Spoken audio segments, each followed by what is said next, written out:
The October evening air in Nashville carried the familiar scent of barbecue and the distant echo of honky-tonk music drifting from Broadway. Marcus Wellington adjusted his Italian silk tie as he stepped out of his black Tesla Model S, the vehicle's doors closing with a whisper that spoke of precision engineering and unlimited resources. At 42, Marcus had built a tech empire worth $3 billion, but tonight money felt like merely a tool waiting to be deployed. The Grand Ole Opry House stood before him like a temple to American music, its red brick facade glowing under the warm lights. Marcus had flown in from Silicon Valley specifically for this charity concert, not out of any particular love for country music, but because his personal assistant, Sarah Chen, had mentioned that George Strait himself would be performing. Marcus collected rare items with the same methodical precision he applied to acquiring companies, and tonight he sensed an opportunity. "Mr. Wellington?" A young woman in a black suit approached him. "I'm Jennifer Murphy, your liaison for this evening. Thank you for your generous donation to the Nashville Children's Hospital Foundation." Marcus nodded curtly, his steel-gray eyes scanning the crowd of well-dressed patrons filtering into the venue. "The VIP access you promised. I trust it includes backstage privileges?" "Absolutely, sir. You'll have access to the artist reception after the show." Jennifer's voice carried the practiced enthusiasm of someone accustomed to managing wealthy donors. "Is there anything specific you're hoping to experience tonight?" A thin smile crossed Marcus's lips. "Let's just say I'm hoping to make an acquisition." Inside the auditorium, Marcus found himself seated in the third row, surrounded by Nashville's elite. To his left sat Robert "Bobby" Mitchell, a local real estate mogul whose bourbon-weathered face reflected decades of wheeling and dealing. Bobby's wife, Eleanor, wore pearls that probably cost more than most people's cars, but her eyes held a genuine warmth that her husband's lacked. "First time at the Opry?" Eleanor asked, her southern accent soft as velvet. "First time in Nashville, actually," Marcus replied, loosening his tie slightly. The venue felt smaller than he'd expected, more intimate. "I'm primarily here on business." Bobby leaned over, his breath carrying hints of expensive whiskey. "What kind of business brings a tech mogul to country music's holiest ground?" Before Marcus could answer, the lights dimmed and a hush fell over the crowd. The announcer's voice boomed through the speakers. "Ladies and gentlemen, please welcome the king of country music, George Strait." The crowd erupted as George Strait walked onto the stage, and Marcus felt his breath catch. There it was, the hat. A weathered brown cowboy hat that sat perfectly on the legend's head, its brim shaped by decades of wear, its crown bearing the subtle stains and creases that spoke of countless performances, recording sessions, and life lived authentically. Marcus had seen photographs, of course, but seeing it in person was different. The hat wasn't just an accessory, it was a piece of American music history. As George began his opening song, Amarillo Morning, Marcus found himself studying every detail of that hat, calculating its potential value, imagining it displayed in his Palo Alto mansion's climate-controlled collection room. "That man's been wearing variations of that same style hat for over 40 years, Eleanor whispered, noticing Marcus's intense focus. "It's become as much a part of him as his voice." Marcus nodded absently, his mind already formulating his approach. In his world, everything had a price. The key was finding the right number, the figure that would make even the most reluctant seller reconsider. As George moved through his set list, performing hits like Check Yes or No and The Chair, Marcus wasn't really listening to the music. He was studying his target, learning about the man he would soon approach with an offer that would surely be impossible to refuse. The audience sang along to every word, their voices joining George's in a communion that Marcus observed but didn't quite understand. These people weren't just listening to music, they were participating in something larger, something that connected them to memories, to each other, to a shared cultural experience that transcended mere entertainment. During oceanfront property, Marcus noticed how George's fingers occasionally touched the brim of his hat, an unconscious gesture that seemed as natural as breathing. The movement wasn't theatrical or calculated for the audience's benefit. It was simply part of who he was. Marcus made a mental note of this detail, filing it away as potentially useful information for his upcoming negotiation. As the concert neared its end, Marcus felt his pulse quicken. Soon, he would have his chance. He'd built his fortune by identifying what people truly valued and then offering them something they valued even more. Money, in his experience, was the ultimate universal language. Tonight, he would speak that language to one of country music's most iconic figures. The final song, All My Exes Live in Texas, brought the crowd to its feet, and Marcus stood with them, though his applause was perfunctory. His mind was already backstage, already calculating the logistics of his proposal. $1 million for a hat. Surely even George Strait would recognize the absurdity of turning down such an offer. As the curtain fell and the audience began to disperse, Marcus straightened his jacket and checked his phone. His banking app showed his available liquid assets, more than enough to handle tonight's transaction. Jennifer appeared at his elbow, ready to escort him backstage. "Ready for the reception, Mr. Wellington?" Marcus nodded, his collector's instincts fully engaged. More than ready. The backstage area of the Grand Ole Opry hummed with the controlled chaos that followed every great performance. Crew members coiled cables and broke down equipment while guests milled around with drinks, their conversations a mixture of genuine admiration and industry networking. Marcus Wellington moved through the crowd with the confidence of someone accustomed to being the most important person in any room. Jennifer Murphy guided him past clusters of well-dressed patrons toward a quieter corner where George Strait stood talking with Tommy Harrison, his longtime manager, and Kathy Rodriguez, a music journalist from Rolling Stone country. Even in casual conversation, George commanded attention not through volume or dramatic gestures, but through an understated presence that drew people in. "Mr. Strait," Jennifer interrupted politely, "I'd like you to meet Marcus Wellington. He's one of our most generous supporters tonight." George turned, extending his hand with the easy grace of someone who'd met thousands of strangers over the course of his career. His grip was firm, calloused from years of guitar playing and ranch work, and his eyes held a directness that Marcus found slightly unsettling. "Pleasure to meet you, Marcus. Thanks for supporting the Children's Hospital. That's real important work they're doing." Marcus shook the offered hand, struck by how ordinary George seemed up close. Without the stage lights and the energy of performance, he was simply a man in his 70s, wearing jeans, a simple white shirt, and that hat. That magnificent, historically significant hat. "The pleasure's mine, Mr. Strait. Your performance tonight was remarkable." Marcus paused, choosing his words carefully. "I have to say, your hat caught my attention. It's quite distinctive." George's hand moved unconsciously to touch the brim, the same gesture Marcus had observed during the concert. "This old thing. I've had it for more years than I care to count. Custom made by a fellow down in San Antonio, back when I was nobody special." Tommy Harrison chuckled, sipping his bourbon. "Nobody special," he says. "George, you were already selling out honky-tonks when you got that hat." "That was different," George replied, his Texas drawl warm but modest. "Success has a way of changing perspective, but some things stay constant." Marcus saw his opening. "Speaking of perspective, I'd like to make you a proposition, Mr. Strait.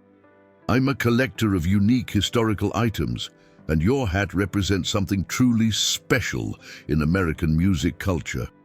Kathy Rodriguez's pen stopped moving across her notepad. She sensed a story developing. "I'm prepared to offer you $1 million for that hat," Marcus continued, his voice steady and businesslike. "Cash, transferable immediately." I think you'll agree that's more than fair compensation for any piece of memorabilia. The conversation around them seemed to pause, as if the very air had thickened. Tommy Harrison's bourbon glass stopped halfway to his lips. Kathy's journalistic instincts sharpened, recognizing that she was witnessing something potentially significant. Jennifer Murphy's face flushed with embarrassment at her donor's bold proposition. George Strait looked at Marcus for a long moment, his weathered face unreadable. Then he removed his hat, holding it gently in both hands, studying it as if seeing it for the first time in years. $1 million, he repeated quietly, turning the hat slowly. That's a considerable sum of money. Marcus felt a surge of confidence. He'd seen that look before, the moment when someone began seriously considering an offer they'd initially planned to refuse. It is indeed. And honestly, Mr. Strait, it's just a hat. A well-made hat, certainly, with sentimental value, but at the end of the day, it's a material object. The music, the legacy, the memories, those things live in here. He tapped his temple. They can't be bought or sold. George continued to examine the hat, running his thumb along the worn leather band. You know, Marcus, you're absolutely right about the music and memories being up here. He tapped his own temple, mirroring Marcus's gesture. But you're wrong about something else. What's that? This isn't just a hat. George's voice carried no anger, no indignation, just a certainty that seemed to emanate from somewhere deep within him. This hat has been with me through 47 years of marriage. It was on my head when I signed my first recording contract, when my children were born, when I lost my father. Marcus opened his mouth to respond, but George continued, his words measured and thoughtful. It was with me when I played for 19 people in a dive bar in Gruene, Texas, and it was with me when I played for 90,000 people at Cowboys Stadium. It's absorbed the sweat of nervous debuts and the tears of final curtain calls. It's been rained on in outdoor venues and spotlighted on the biggest stages in the world. The small group around them had grown larger, drawn by the unusual nature of the conversation. Marcus noticed other patrons edging closer, their own conversations forgotten. Mr. Strait, Marcus said, his tone still confident, but with a slight edge of impatience. I understand the sentimental attachment, but surely you can see the practical benefits of my offer.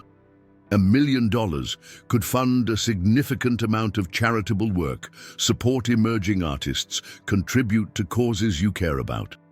George placed the hat back on his head, adjusting it with the practiced ease of decades. You know what, Marcus?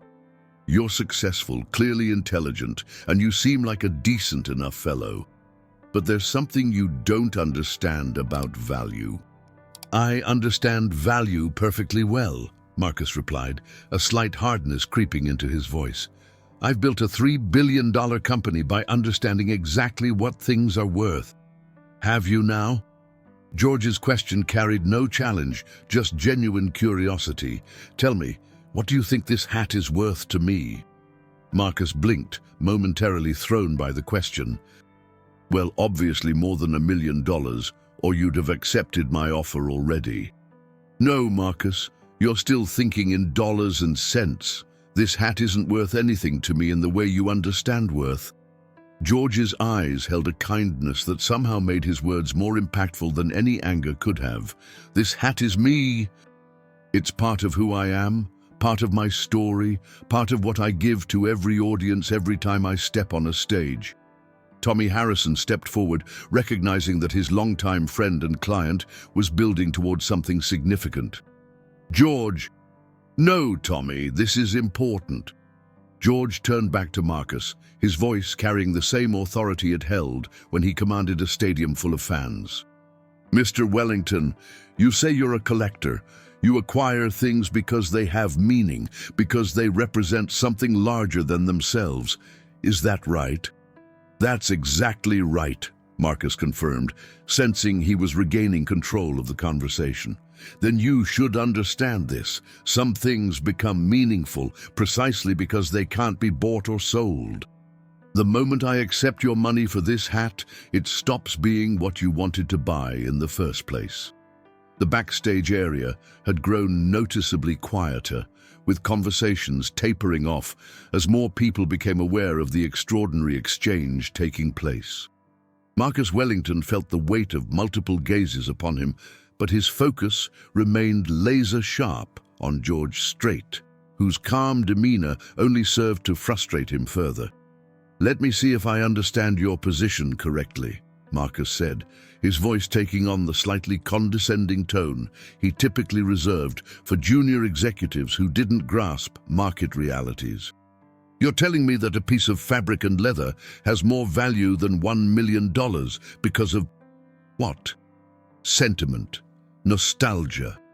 George smiled, the expression reaching his eyes in a way that reminded everyone present why he'd remained beloved for decades in an industry known for manufactured personalities.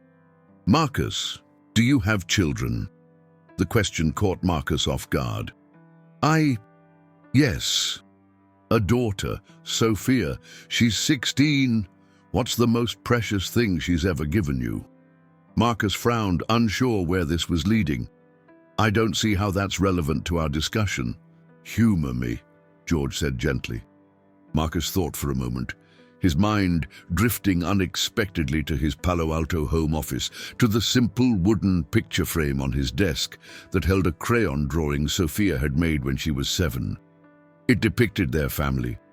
Stick figures holding hands in front of a house with a crooked chimney and smoke that looked like purple cotton candy. She drew me a picture once, when she was little. Would you sell that picture to me for $1 million? The question hit Marcus like a physical blow. That's completely different. That's my daughter's artwork. It's personal. How is it different? George asked, his voice still gentle but probing. It's just paper and crayon, no intrinsic monetary value. Any 7-year-old could create something similar. Marcus felt heat rising in his cheeks. Around them, the crowd continued to grow, drawn by the increasingly intense exchange. He noticed Kathy Rodriguez scribbling furiously in her notepad, documenting what was clearly becoming more than a simple business transaction. "Because it represents my relationship with my daughter," Marcus said, his voice tight. "It's irreplaceable because of what it means to me personally." "Now you're beginning to understand," George said, touching the brim of his hat again. "This hat represents my relationship with music, with my fans, with 40-plus years of life lived in the public eye. It's irreplaceable because of what it means to me personally." Dr. Rebecca Foster, a pediatric surgeon who'd been chatting with other donors nearby, stepped closer. She'd been following the conversation with growing fascination, recognizing in it something she'd observed countless times in her medical practice, the moment when someone's worldview was challenged by an undeniable truth. "Mr. Wellington," she interjected softly, "I work with children every day. I see parents who would give anything, literally anything, to save their child's life. But I also see the items they bring to the hospital: worn teddy bears, faded blankets, simple toys that have no monetary value but represent comfort, love, continuity. These objects become lifelines precisely because they can't be replaced by something better or more expensive." Marcus turned to her, his expression a mixture of frustration and something approaching desperation. "Dr. Foster, I presume? I appreciate your perspective, but surely you can see the difference between a child's toy and a piece of performance equipment." "Is there a difference?" George asked.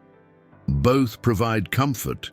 Both represent something larger than their physical form. Both connect us to who we are and where we've been." Eleanor Mitchell, who had been listening from the edge of the group, spoke up in her gentle southern drawl. "Marcus, honey, I've been married to Bobby for 38 years. That man has bought me diamonds, pearls, cars that cost more than most people's houses. But you know what I treasure most? A wooden spoon my grandmother gave me when I got married. It's scarred, stained, probably worth about 50 cents at a garage sale. But it made every Christmas cookie I've baked for my children, every birthday cake, every meal that built our family's memories. Her husband, Bobby, who had spent his career accumulating properties and wealth, nodded slowly. Eleanor's right. I've got buildings worth millions, land worth tens of millions, but there's a baseball my dad gave me when I was 8 years old that I wouldn't trade for any of it. Marcus felt something shifting inside him, a fundamental assumption being challenged. But you could buy another wooden spoon, another baseball. They're replaceable.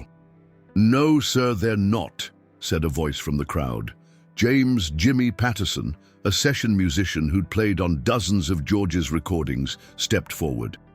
I've got a guitar that's worth maybe $300, beat up, scratched, needs new strings half the time. But it's the guitar I wrote my first song on. The guitar I played when I met my wife. The guitar that was with me when I got the call to play on my first George Strait album. You could offer me $1 million vintage guitar, perfectly crafted, beautiful as art. Wouldn't matter. That beat-up $300 guitar is part of my story. Marcus looked around the circle of faces surrounding him, all nodding in agreement, all understanding something he was struggling to grasp. But stories can be preserved without physical objects. They live in memory, in documentation, in... Marcus, George interrupted gently, let me tell you a story. Back in 1982, I was playing a small venue in Houston. Barely 100 people in the audience. There was this young soldier in the front row, couldn't have been more than 19, wearing his uniform because he'd come straight from base. During Amarillo morning, I saw him crying. George's voice took on the cadence of a natural storyteller, and the entire group found themselves drawn into his narrative. After the show, I met him backstage. Turns out he was shipping out to Lebanon the next week, scared as any young man would be. He told me that song reminded him of home, of his girlfriend waiting for him. We talked for maybe 10 minutes, and as he was leaving, he asked if he could touch my hat for luck. The backstage area had grown completely silent now, with even the crew members pausing their work to listen. I let him touch it, and he said it made him feel like a piece of home was going with him somehow, foolish maybe, but real to him. George's eyes grew distant. 3 months later, I got a letter from his mother. He'd been killed in the Beirut barracks bombing, but in his last letter home, he'd written about meeting me, about touching this hat, about carrying that feeling of home with him. Marcus felt his throat tighten unexpectedly. Now, Marcus, how do I put a price on that? How do I calculate the value of being part of that young man's last happy memory? This hat didn't just sit on my head that night. It became part of his story, part of his family's story, part of something larger than either of us. The silence stretched for several seconds before Marcus found his voice. That's a beautiful story, Mr. Strait, but surely you can understand that selling the hat wouldn't diminish that memory or that young soldier's experience. George shook his head slowly. Son, you're still not hearing me. It's not about preserving the memory, it's about honoring it. Every time I put this hat on, I carry that boy with me. I carry thousands of stories like his. When I step on stage, I'm not just wearing a hat. I'm wearing the hopes, dreams, memories, and trust of everyone who's ever found meaning in the music. Dr. Foster nodded thoughtfully. In my work, we have patients who've been through multiple surgeries, months of treatment. Sometimes they'll have a particular blanket or stuffed animal that's been with them through everything. When they finally go home healthy, they don't throw those items away because they're done with them. They keep them as reminders of their strength, their journey, their survival. The hat is George's blanket, Eleanor said softly. It's proof of the journey, witness to the story. Marcus felt a strange sensation, as if the ground beneath his fundamental assumptions was shifting. He'd built his entire adult life on the principle that everything had a price, that value could be quantified, that the right offer could acquire anything worth having. But surely, he said, his voice less certain than before, you can see that $1 million could do enormous good. Think of the scholarships you could fund, the charities you could support, the lives you could change with that money. George's response surprised him with its gentleness. Marcus, I've been blessed with success far beyond what any man deserves. I've already funded scholarships, supported charities, tried to give back in ways that matter. The money isn't the issue here. Then what is the issue? George looked at him with something approaching compassion. The issue is that you're trying to buy something that only exists because it can't be bought. The words hung in the air like a challenge to everything Marcus Wellington had built his life upon. Around him, the faces of the gathered crowd reflected a mixture of understanding and sympathy, not for him, but for what George Strait was trying to convey. Marcus felt simultaneously like a student receiving an unexpected lesson and a defendant facing a jury of peers who'd already reached their verdict. "Mr. Strait," Marcus said, his voice carrying a note of desperation he rarely allowed to surface, "I respect your position, I truly do, but I'm a businessman. I solve problems by finding the right price point, the correct incentive structure. There has to be a number that makes sense to you." Sarah Chen, Marcus's personal assistant, had been quietly observing from the periphery. She'd worked for Marcus for 6 years, managing his schedule, his acquisitions, his complex life with the efficiency of a Swiss timepiece. But something about this conversation was making her deeply uncomfortable, forcing her to confront aspects of her boss's character she'd previously overlooked. "Marcus," Sarah stepped forward, her voice tentative but clear, "maybe this isn't about finding the right number." Marcus turned to her, genuine surprise on his face. In 6 years, Sarah had never questioned his approach to any acquisition, never suggested that his methodology might be flawed. "Sarah, I appreciate your concern, but this is simply a matter of determining value proposition and—" "No, sir, it's not." Sarah's voice grew stronger, emboldened by something she was witnessing in George Strait's quiet dignity. "I've watched you acquire companies, art pieces, rare books, vintage cars. You've always been able to calculate what something was worth to its owner and offer more, but this is different." Dr. Foster nodded approvingly. "Your assistant understands something important, Mr. Wellington. In medicine, we have a term called iatrogenic harm, damage caused by the treatment itself. Sometimes the act of trying to fix something actually destroys what we're trying to preserve." "I don't understand the analogy," Marcus said, though his voice suggested he was beginning to understand more than he wanted to admit. George removed his hat again, holding it with the same reverence Marcus had seen throughout their conversation. "Let me try to explain it differently, Marcus. This hat has value precisely because it's never been for sale. The moment it becomes a commodity, something changes. It stops being George Strait's hat and becomes Marcus Wellington's hat. And Marcus Wellington's hat, no matter how much you paid for it, will never be what you're actually trying to buy." Tommy Harrison, who had remained largely silent, spoke up. "I've been George's manager for 23 years. I've seen collectors, investors, museums, all kinds of folks try to buy pieces of his history. Hell, the Country Music Hall of Fame has been after this hat for 15 years. You know why George always says no?" Marcus shook his head. "Because the moment he gives it up, it becomes an artifact instead of a living piece of his story. It becomes something dead that people look at instead of something alive that continues to create meaning."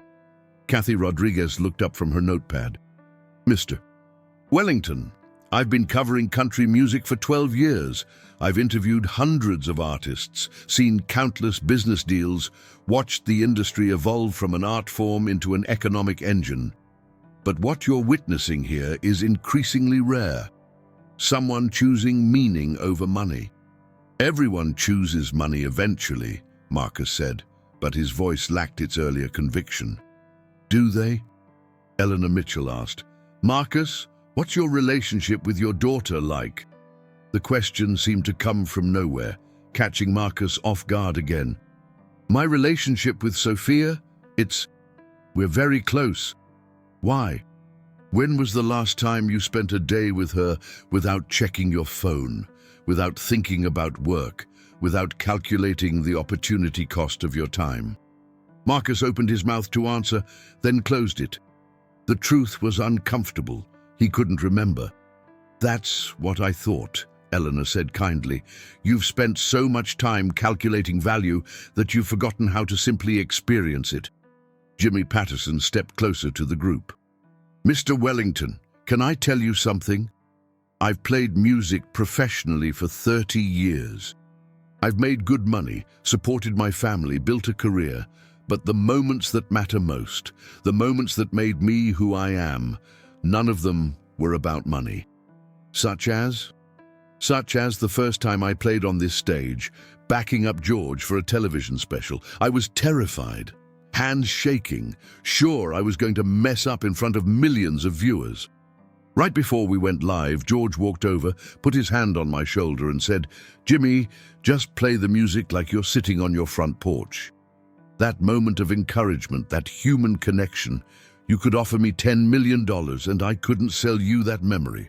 Bobby Mitchell nodded slowly. You know, Marcus, I've spent 40 years buying and selling real estate. Made more money than I ever dreamed of as a kid, but Eleanor's right about that wooden spoon. When I hold it, I remember my mother-in-law teaching Eleanor to cook, remember the smell of Sunday dinners, remember what it felt like to be building a life instead of just accumulating assets. Marcus felt something cracking inside him, some fundamental certainty giving way to doubt. But without financial success, without the ability to acquire what you want, how do you build security? How do you ensure your family's future? Dr. Foster's voice was gentle but firm. Security isn't the same thing as accumulation, Mr. Wellington. I see families every day facing their worst nightmares, children with life-threatening illnesses. And you know what provides them with real security? Not money, though money helps with treatment. What provides security is connection, love, shared meaning, the knowledge that they're not alone. The hat provides George with security, Sarah added, her voice growing more confident. Not financial security. He already has that. But the security of knowing who he is, of staying connected to his authentic self in an industry that constantly pressures people to become someone else. George placed the hat back on his head and looked directly at Marcus. Son, let me ask you something, and I want you to really think about your answer. When you die, and we all do, rich or poor, what do you want people to remember about you? Marcus felt an unexpected tightness in his chest. I want them to remember that I was successful, that I built something lasting, that I provided for my family. And how will you be remembered if you buy my hat? As the man who acquired a piece of music history for his collection. Is that enough? Is that the legacy you want to leave your daughter? The question hit Marcus like a physical blow. He thought about Sophia, about their increasingly infrequent conversations, about how often their time together was interrupted by business calls, about how he'd missed her school plays and soccer games because of acquisition meetings and board presentations. Mr. Strait, Marcus said slowly, what would you want me to remember from tonight? George's smile was warm and genuine. I'd want you to remember that some things are more valuable when they're not for sale. I'd want you to think about what you're really collecting in your life, and whether those collections are bringing you closer to who you want to be, or further away from it. The crowd around them had grown larger still, with people drawn not just by curiosity, but by the recognition that they were witnessing something significant. Word was spreading through the venue that George Strait had just turned down $1 million for his hat, and the story was already taking on the characteristics of legend. Marcus looked around at the faces surrounding him, understanding, sympathetic, but also somehow sad. He realized they were looking at him not with anger or judgment, but with pity. They pitied him for not understanding what seemed obvious to everyone else. What if I offered more? he asked quietly, making one last attempt to apply his familiar logic to an unfamiliar situation. 5 million? 10 million? George's expression didn't change. Marcus, would you sell me that crayon drawing your daughter made for $10 million? No, of course not. Then you already understand my answer. The silence that followed George Strait's final words seemed to stretch across not just the backstage area, but across something fundamental in Marcus Wellington's understanding of the world. He stood there, surrounded by 24 people who had witnessed his very public education in the difference between price and value, feeling as if he'd been hollowed out and was being slowly refilled with something entirely new. Marcus began, then stopped. For perhaps the first time in his adult life, he found himself without words, without a strategy, without a next move calculated to achieve his desired outcome. Sarah Chen watched her boss with a mixture of concern and fascination. In 6 years of working for Marcus, she'd seen him negotiate billion-dollar deals, manage hostile takeovers, and navigate complex corporate politics with surgical precision. She'd never seen him lost for words. "Mr. Wellington," Dr. Foster said gently, "are you all right?" Marcus looked at her, then at George, then at the hat that had somehow become the center of his universe for the past hour. I think I need to sit down." Eleanor Mitchell immediately guided him to a nearby chair, her maternal instincts taking over.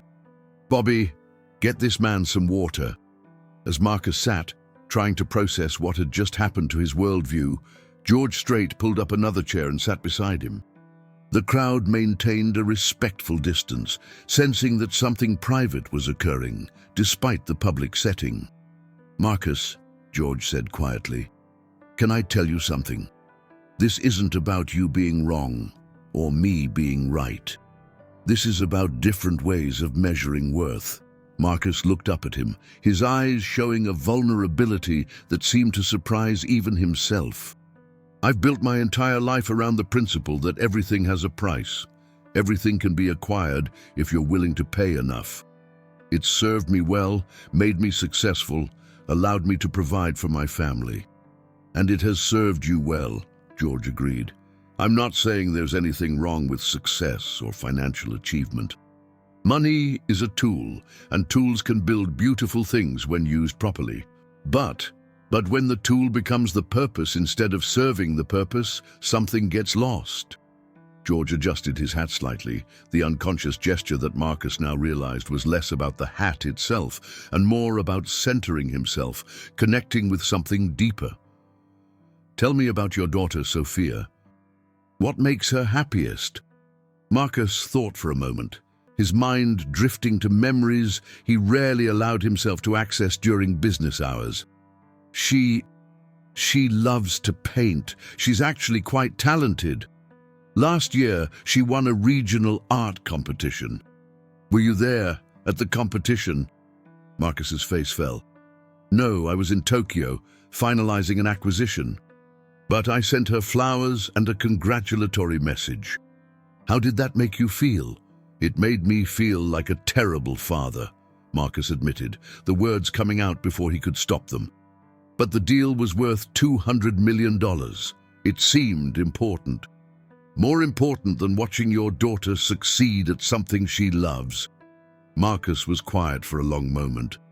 "At the time, yes, the money would secure her future, pay for her education, give her opportunities. What if she doesn't want the opportunities your money can buy? What if what she wants is a father who shows up?" The question hung in the air between them, and Marcus felt something breaking apart inside his chest. Around them, the crowd continued to watch, but their attention had shifted from curiosity about a celebrity encounter to witness of something more profound. A man confronting the possibility that he'd been living his life according to the wrong metrics. Sarah Chen stepped forward, her voice tentative but clear. "Marcus, can I say something?" He nodded. "Sophia called the office last week. She wanted to know if you'd be available to attend her senior art show next month. I checked your calendar and you're scheduled to be in Shanghai for the Chen Industries merger meetings. Marcus felt as if he'd been punched. Why didn't you tell me? Because in 6 years of working for you, you've never changed a business trip for a personal commitment. I assumed... Sarah's voice trailed off. You assumed correctly, Marcus said quietly. That's exactly what I would have done.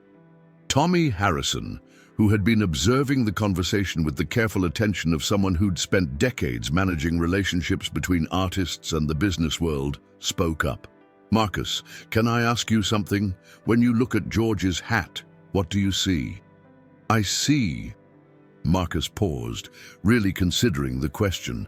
I see a piece of music history, a tangible connection to something iconic, a symbol of authenticity and achievement. And when George looks at his hat, what do you think he sees? Marcus looked at George, who was listening with patient attention. He sees memories, relationships, experiences that shaped who he became. Exactly. You see an object to be acquired. He sees a life being lived. Tommy's voice was kind but direct. Neither perspective is wrong, but they're incompatible. You can't buy a life being lived and put it in a display case. Jimmy Patterson nodded. It's like trying to buy the feeling of music instead of just listening to it. The feeling only exists in the experiencing. Kathy Rodriguez looked up from her notepad, recognizing that she was witnessing something that would resonate far beyond Nashville's music scene.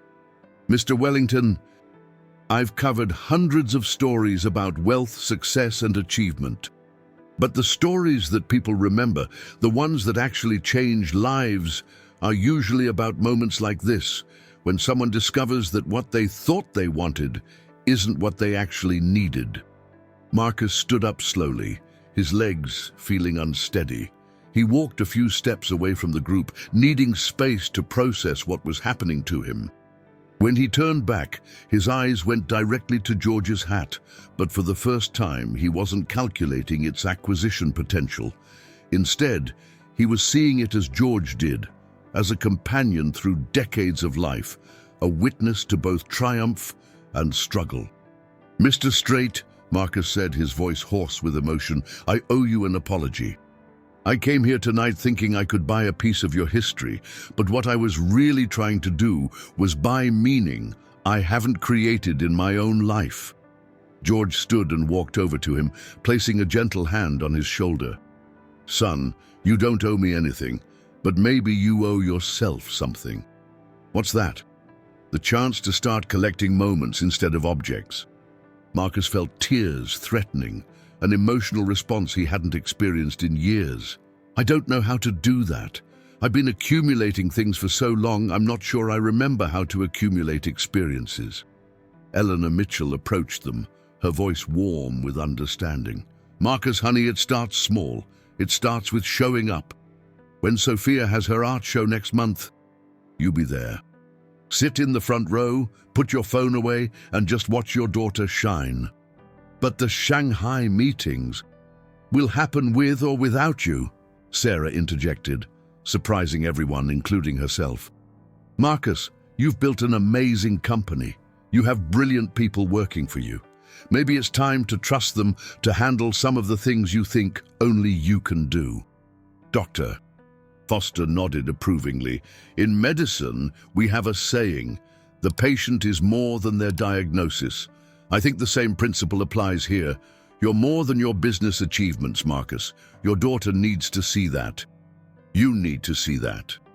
Bobby Mitchell cleared his throat, his businessman's perspective adding weight to the conversation. Marcus, I've closed deals worth hundreds of millions of dollars. I've built an empire that will probably outlast me, but you know what I've learned? The deals you don't make, the money you don't earn, the opportunities you pass up. Those aren't the things you regret on your deathbed. You regret the dinners you missed, the conversations you didn't have, the moments you traded for money that you already had plenty of. Marcus looked around the circle of faces, seeing not judgment, but genuine concern for his well-being. These people, most of whom he'd met only an hour ago, were offering him something his wealth had never been able to purchase: authentic human connection and wisdom earned through lived experience. "George," Marcus said, turning back to the man whose simple refusal had triggered this transformation, "if you won't let me buy your hat, will you let me ask you for something else?" "What's that?" "Advice. How do I start over? How do I rebuild a relationship with my daughter? How do I learn to value the right things?" George smiled, the expression carrying decades of hard-won wisdom. "Same way you build anything worthwhile, Marcus. One day at a time, one choice at a time. Tomorrow morning, instead of checking your phone first thing, call Sophia. Don't ask about her grades or her college plans. Ask about her painting. Listen to her talk about something she loves. And then you do it again the next day. And the day after that, you show up, you pay attention, you choose presence over productivity." George's voice carried the authority of someone who'd learned these lessons through both success and failure. The beautiful thing about relationships, Marcus, is that they're never too broken to start repairing, as long as both people are willing to try. Tommy Harrison stepped forward. "Marcus, George is right about the daily choices. But let me add something from a business perspective. You're going to have to delegate more, trust your team more, maybe even accept that some deals won't get done because you're not personally involved. That's scary for someone like you, but it's also liberating." "How is it liberating?" "Because it means you get to discover who you are when you're not constantly acquiring or achieving. You get to find out what Marcus Wellington enjoys doing, just for the sake of doing it." Sarah Chen, emboldened by the evening's revelations, added, "Marcus, you haven't taken a real vacation in the 8 years I've known you. Every trip has been business-related. Every break has been interrupted by calls and emails. When was the last time you did something purely for pleasure?" Marcus thought hard, but couldn't come up with an answer. The realization was both sobering and oddly hopeful. If he couldn't remember the last time he'd done something purely for enjoyment, it meant there was an entire dimension of experience waiting to be discovered. "I used to play chess," he said suddenly, the memories surfacing unexpectedly. "In college, before I started my first company. I was actually quite good at it. There was something about the strategy, the patience required, the way you had to think several moves ahead." "When did you stop?" Dr. Foster asked. "When it stopped being useful for business networking, I suppose. When the time could be better spent on more productive activities." George chuckled. "Marcus, what if I told you that some of my best songs came to me when I was doing completely unproductive things? Sitting on my porch, watching the sunset, playing with my grandchildren. Creativity, joy, meaning, they don't follow productivity schedules." Jimmy Patterson nodded enthusiastically. "That's absolutely true. Some of my best musical ideas come when I'm fishing, when my mind is quiet and I'm not trying to accomplish anything. The music finds me when I'm not chasing it." "So, you're saying I should take up fishing?" Marcus asked, a hint of humor creeping into his voice for the first time that evening.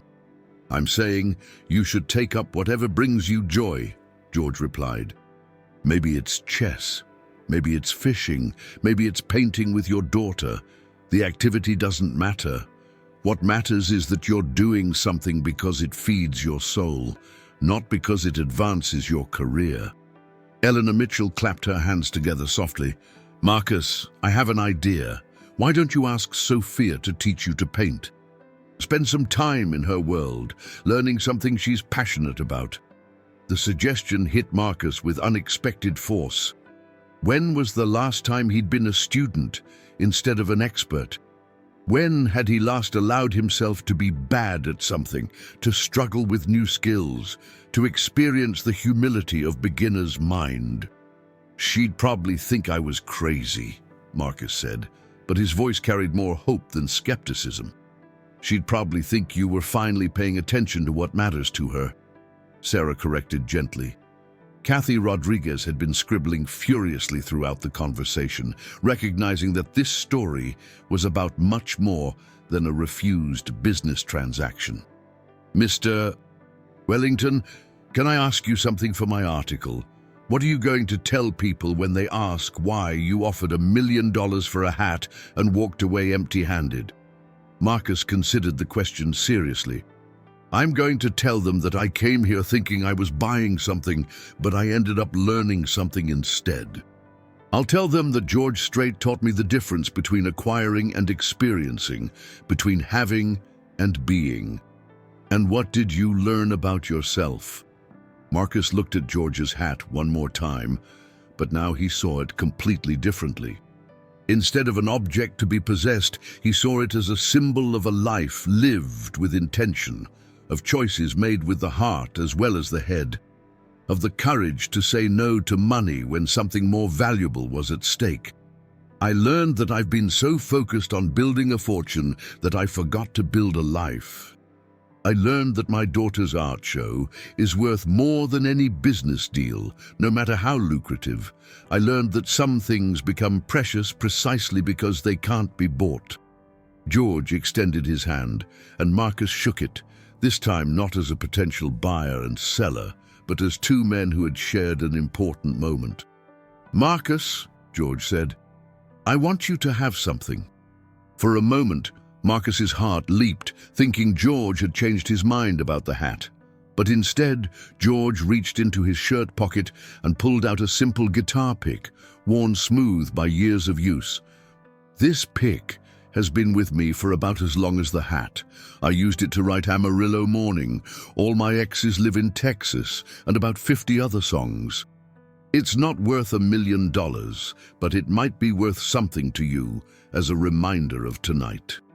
Marcus took the pick with trembling hands, understanding that he was receiving something far more valuable than what he'd originally wanted to buy. This wasn't a transaction, it was a gift, freely given with no expectation of return. "Thank you," Marcus whispered, his voice thick with emotion. "I'll treasure this." "Don't treasure it," George said with a smile. "Use it. Learn to play guitar. Teach yourself a song. Give yourself the gift of making music just for the joy of making music." As the evening wound down and the crowd began to disperse, Marcus found himself surrounded by new friends who had witnessed his transformation. Phone numbers were exchanged, plans were made, connections were forged. For the first time in years, Marcus was building relationships that had nothing to do with business advantage. Sarah Chen approached him as they prepared to leave. "Marcus, what do you want me to do about the Shanghai meetings?" Marcus looked at George's guitar pick, now residing in his shirt pocket close to his heart. "Reschedule them. Send the team without me. I have an art show to attend." As they walked toward the exit, Marcus turned back for one last look at George Strait, who was now chatting casually with fans, his weathered hat still perfectly in place. Marcus realized that he no longer wanted to own that hat. Instead, he wanted to earn his own hat, whatever form it might take, through a life lived with the same authenticity and purpose he'd witnessed tonight. Outside in the Nashville evening, Marcus pulled out his phone not to check emails or stock prices, but to call his daughter. "Sophia, it's Dad. I know it's late, but I wanted to ask you about your painting and about that art show next month. I'd like to be there, if that's okay with you." As he listened to the surprise and joy in his daughter's voice, Marcus Wellington understood that some purchases are worth far more than their price, and some refusals are worth far more than their cost. George Strait's hat would remain on George Strait's head, but the lesson it taught would remain in Marcus's heart forever. The story of the businessman who offered $1 million for George Strait's hat and walked away empty-handed but enriched would indeed go down in history, not as a tale of a failed transaction, but as a reminder that the most valuable things in life are those that money cannot buy, and that true wealth is measured not in what we can afford to purchase, but in what we can afford to cherish. And in a climate-controlled mansion in Palo Alto, a simple crayon drawing of a crooked house would soon be joined by a worn guitar pick, two treasures that represented the difference between collecting objects and cultivating meaning. A lesson learned on a Nashville evening when a legend's wisdom proved more valuable than a millionaire's money.